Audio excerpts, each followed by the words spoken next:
Today, we're going to be reading your launch text called Wagon Train at Dusk. This is a nonfiction narrative model. So before we start reading, I just want to go over some close reading strategies that we will be using throughout the year. Okay, so close reading strategies. These are some things that we want to do as we are reading a text. We want to read our text more than one time. So it says the first read. So the first time you read your text, you kind of want to just get the gist. You want to read it and understand what is happening in the text. So here are some questions to consider during your first read. When and where does the story take place? What do you know about the main characters? What are the important events in the story? So again, the first read is just to understand what is happening. The second time you read your text, you're reading it to dig a little deeper. This is where we are going to annotate or take notes. So here are some questions to consider when you're doing your second read. What point of view is the story being told? What interesting words and phrases were used? How is dialogue used to tell the story? So are there people talking to each other within the story? Who's talking? And how is the story structured? And the third read is where we put it all together. This is where we are analyzing. So we might not necessarily go back and reread everything, but we might go to a certain point. So maybe an interesting word or a phrase from the second read, we might go back there to kind of try and figure out what does all of this mean, okay? So some questions to consider. What inferences can you make? What is the theme or message of the story? How does it relate to other stories you have read? And how does this story relate to your life? Okay, so today we're going to focus on the first read, just understanding the story, what happens in it, and maybe annotating a little bit. Okay, so let's go back to our text. Wagon Train at Dusk. So this text is a nonfiction narrative. So that means it's a type of writing in which an author tells a true story. This type of writing is something that you guys are going to develop when you do your end of the unit assessment. As you're reading this text, look at the way the author describes events and experiences. I want you to mark the text to help you answer this question. What descriptive details make this narrative realistic and memorable? So I want you to look for details in the text.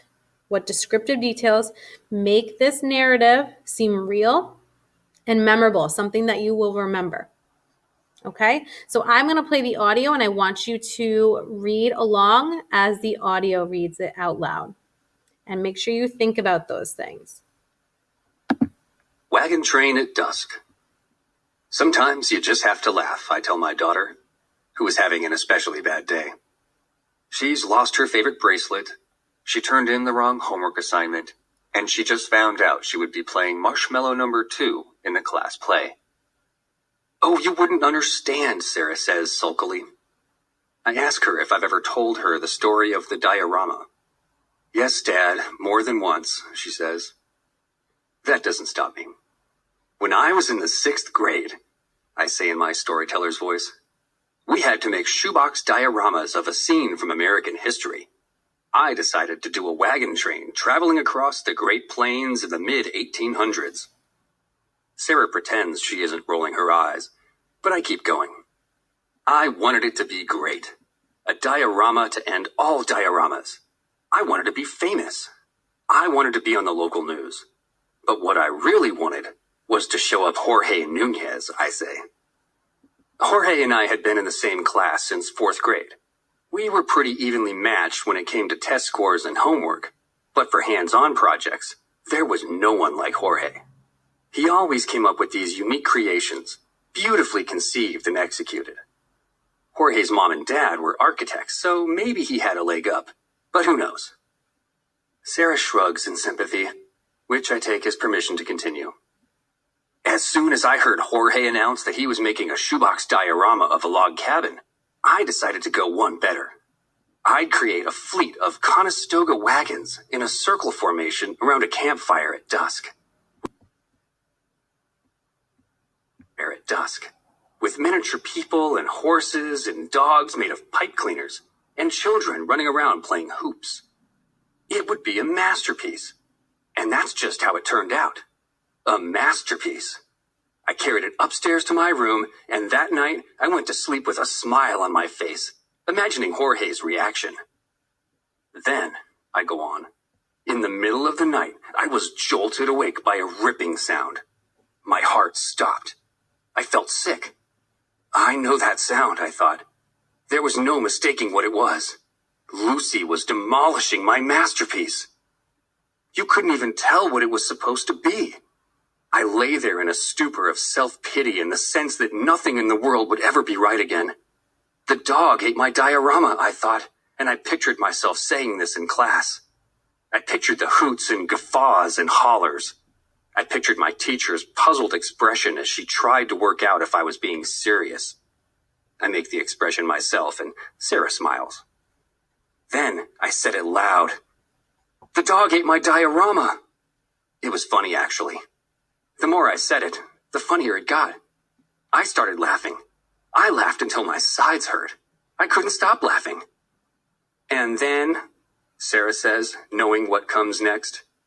Well, I say, I picked up all the pieces and put them in the box and took the whole thing to school. I called it Wagon Train After a Tornado. The teacher loved it. Everyone enjoyed my story. I think Jorge was actually jealous. Sarah gives a reluctant smile, like she's supposed to. So, she says, remembering there's a lesson in there somewhere. You learn to laugh at bad things, right? I shake my head. Nope, I tell her. I learned that some things aren't so bad. Okay, so one of the things I want you to go back and look at, and you may, if you guys want to, you guys can play the audio again. But one of the things I want to point out is that the author begins with this first sentence, and it's a quote. I'm going to highlight this. Sometimes you just have to laugh. So I thought this is something that I would have highlighted or noted. I think that that's important because it grabs the reader's attention right away. The first thing that I looked at was that first sentence, and I was like, sometimes you just have to laugh. So I wanted to know more. It grabbed my attention. Another thing that I want you to kind of pay attention to when you go back in your reading again is to notice that the author tells the story in a chronological order. So we are seeing all the events played out in order as they had happened. Another piece of text that I thought was really interesting, and if I'm thinking back to the question at the beginning, think about the descriptive details that make this narrative realistic and memorable. So what are some descriptive details? I saw, let me see if I can find it. There's a couple. So I saw the hoots and the guffaws and hollers. So he's picturing his class, right? He's picturing himself talking to his class. And he's not just saying, I pictured myself talking to my class. He's giving the examples of the hoots and the guffaws and the hollers. He's describing very specifically what he's picturing in his mind. So I'm going to highlight that in pink. Another thing I thought that was very descriptive was when he talks about his teacher. Let me find it. The puzzled expression. Oh, here it is. It's right after this. I pictured my teacher's puzzled expression. So he's not just picturing his teacher's expression. The author is using the word puzzled to make it more descriptive. I'm going to highlight that in green. Okay. So these are just a few things that I thought of immediately when I was thinking about the descriptive details that make this narrative seem real and memorable. So you are going to, if you want to reread this again, you can. You are now going to go back to your Google Classroom. There is a Google Slides, and it says Vocab Web. So you are going to be making a word network, okay? So what is a word network or word web? So a vocabulary web has the vocab word in the middle and all related words in the boxes around it. Slide 2 has the words distance learning in the middle and empty boxes where you will type interesting words related to distance learning. So let's look at the example on slide 2. So in the middle, we have the word distance learning. Well, what words are related to distance learning? We have Google Classrooms, we have videos, typing, we have Google Meets, Chromebooks. You could also add Savvis Realize, you could add Google Slides. All of the words around the outside relate to the word in the middle. So you're going to do the same thing with the word childhood. So if you look here, I have 3 words already completed. You are going to look at the word childhood, and I want you to go back into your text and think about some of the words that describe childhood, that are related to childhood. So if you go back into your text, you'll see that the word diorama is in the text. That relates to childhood. Kids create dioramas in school. Homework. You all have homework. That relates to childhood. And sulkily relates to childhood.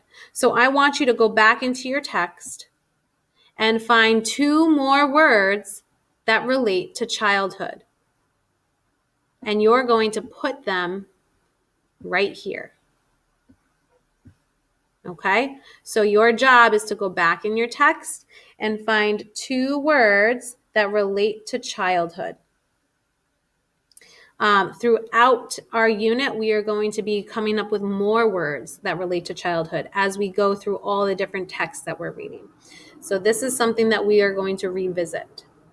Okay? All right, so make sure once you complete this that you have turned it in.